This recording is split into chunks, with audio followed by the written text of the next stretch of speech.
नमस्कार, welcome back. तो आज हम लोग इस ज्योग्राफी के लेक्चर में देखने वाले हैं। ये तीसरा पार्ट है भारत एवं कर्क रेखा के बारे में। तो मैं आपको बता दूं, जो विषुवत रेखा है और उसके उत्तर में स्थित 23.5 डिग्री उत्तरी अक्षांश को कर्क रेखा कहते हैं। मैं आपको इसको अगर एक्सप्लेन करूँ, मैं इसको समझाऊँ आपको, तो अगर ये धरती है तो इसके बीच की जो ये लाइन है जिसको कि 0 डिग्री बोलते हैं, लेटीट्यूड, इसी को बोलते हैं विषुवत रेखा। विषुवत रेखा, जिसको कि इंग्लिश में इक्वेटर बोलते हैं। और इसके ऊपर 23.5 डिग्री यहाँ पे लेटीट्यूड में, जिसको बोलते हैं कर्क रेखा। और इसी के साउथ में, दक्षिण में 23.5 डिग्री, इसको बोलते हैं मकर रेखा। मैं आपके लिए वापस से ड्रॉ कर दूँ, है ना। इसको बोलते हैं मकर रेखा, इसको बोलते हैं कर्क रेखा। और ये जो कर्क रेखा है ये यहाँ पे है अपना प्यारा भारत, और लगभग हमारे भारत को ये पूरा का पूरा आधा, लगभग आधा पार्ट में ये जो कर्क रेखा है वो डिवाइड करती है भारत को, है ना। ये चीज़ का आप ध्यान रखेंगे। और ये जो कर्क रेखा है ये इंडिया के 8 राज्यों से पास करती है।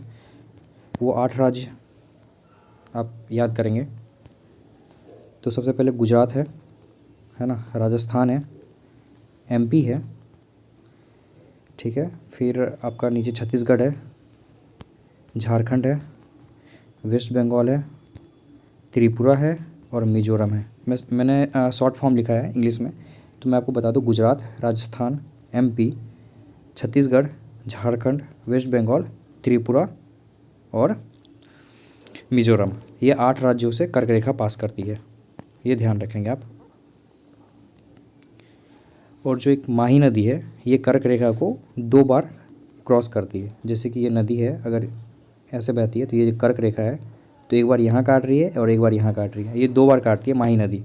और माही नदी निकलती कहाँ से है, तो माही नदी निकलती है एमपी से, और ये जाती है राजस्थान और गुजरात में, और बाद में खंभात की खाड़ी में ये गिर जाती है, खंभात की खाड़ी में। ये चीज़ आप ध्यान रखेंगे, है ना। और देखते हैं, डायरेक्ट हम लोग क्वेश्चन पे आते हैं। कर्क रेखा किस राज्य से होकर गुजरती है, तो हमने भी आपको बताया, यूपी, उत्तर प्रदेश, ये उड़ीसा नहीं है, यूपी नहीं है, आंध्र प्रदेश नहीं है, झारखंड से गुजरती है, बिहार से नहीं गुजरती है। अगर प्रेजेंट के बारे में बात करें तो बिहार नहीं, ये झारखंड से गुजरती है, तो इसका आंसर बी होगा, है ना। उस समय बिहार झारखंड एक में था, 2000 में अलग हुआ है। और कब अलग हुआ है, तो 15 नवंबर 2000 को झारखंड बिहार से अलग हुआ है। तो ये ध्यान रखेंगे। आई थिंक इस बार 70th बीपीएससी में जो सेकंड एग्ज़ाम हुआ था, जो क्वेश्चन आउट होने के बाद जो सेकंड एग्ज़ाम हुआ था, तो उसमें यही सेम क्वेश्चन आई थिंक लग रहा है कि पूछा गया था उस एग्ज़ाम में, और उसने सिर्फ ऑप्शन में यहाँ बिहार रखा था, झारखंड उसने रखा ही नहीं। तो आई थिंक यही क्वेश्चन था, उसने घटना चक्र से ही उठाया था ये क्वेश्चन, है ना। ये ध्यान रखेंगे आयोग ने। कर्क रेखा निम्नलिखित में से किन राज्यों से होकर गुजरती है, तो कर्क रेखा गुजरात से होकर गुजरती है, यूपी से नहीं गुजरती है, छत्तीसगढ़ से गुजरती है और झारखंड से गुजरती है। तो इसका आंसर होगा 1 to 4, ये ध्यान रखेंगे आप। कर्क रेखा गुजरती है एमपी से गुजरती है, मिजोरम से गुजरती है, त्रिपुरा से गुजरती है, इन सभी से गुजरती है। इसका आंसर डी होगा। और कहाँ कहाँ से गुजरती है, तो गुजरात से गुजरती है, राजस्थान से गुजरती है, एमपी है ऑलरेडी, छत्तीसगढ़ से, है ना, फिर झारखंड से, फिर वेस्ट बंगाल से। तो कितना हो गया, 1 2 3 4 5 6 7 8 हो गया। ध्यान रखेंगे, ये याद रखेंगे आप। वापस से कितने भारतीय प्रदेश से होकर कर्क रेखा गुजरती है, तो 8 राज्यों से होकर गुजरती है, ये ध्यान रखेंगे आप। भारत का एक राज्य जिससे होकर कर्क रेखा गुजरती है, तो ये है झारखंड।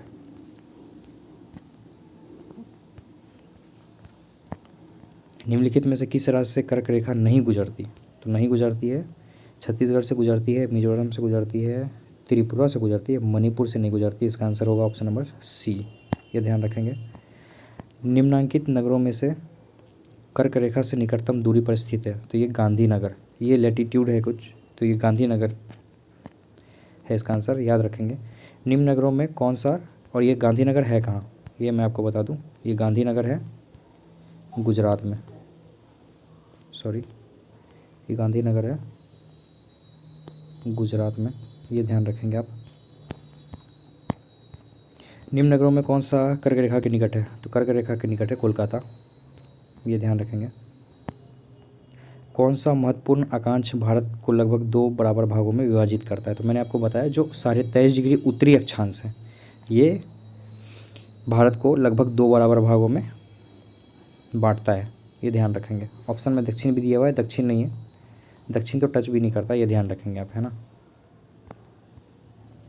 निम्नलिखित में से कौन सा भारतीय राज्य कर्क रेखा के उत्तर में स्थित है? तो कर्क रेखा मतलब अगर ये पृथ्वी है और ये विषुवत रेखा है जिसको कि इक्वेटर है 0 डिग्री, और जो कर्क रेखा ये वाली है 23.5 डिग्री, 23.5 डिग्री, तो इसमें बोल रहा है कि कौन सा राज्य कर्क रेखा के उत्तर में है, मतलब यहाँ पे कहीं ऊपर में होना चाहिए ये।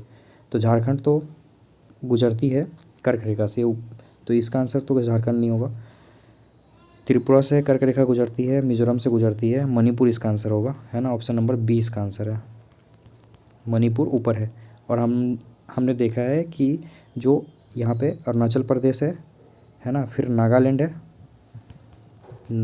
है, फिर मणिपुर, फिर मणिपुर है, फिर मिजोरम है। तो जाहिर सी बात है कि अगर मिजोरम से कर्क रेखा गुजरती है मतलब यहाँ से गुजरेगी, तो मणिपुर तो ऊपर ही है ना, तो इसका आंसर ऑप्शन नंबर बी होगा, ये ध्यान रखेंगे आप। जून माह में निम्न स्थानों में से कहाँ पर दिन की अवधि अधिकतम होगी? तो जाहिर सी बात है जो उत्तरी गोलार्ध है तो वहाँ पे होगी। तो उत्तरी में कौन है? दक्षिण, ये दिल्ली है। चेन्नई तो साउथ में है, भोपाल बीच में है, हैदराबाद नीचे है, तो दिल्ली होगा इसका आंसर। यहाँ पे दिन की संख्या अधिक होती है। निम्नलिखित में से कौन सा शहर कर्क रेखा से सबसे निकटस्थ है? तो ये जबलपुर है ना, ये ध्यान रखेंगे आप। निम्नलिखित भारत की नदियों में कौन कर्क रेखा को 2 बार पार करती है? तो ये माही नदी है, मैंने आपको बताया निकलती है मध्य प्रदेश से और गुजरती है राजस्थान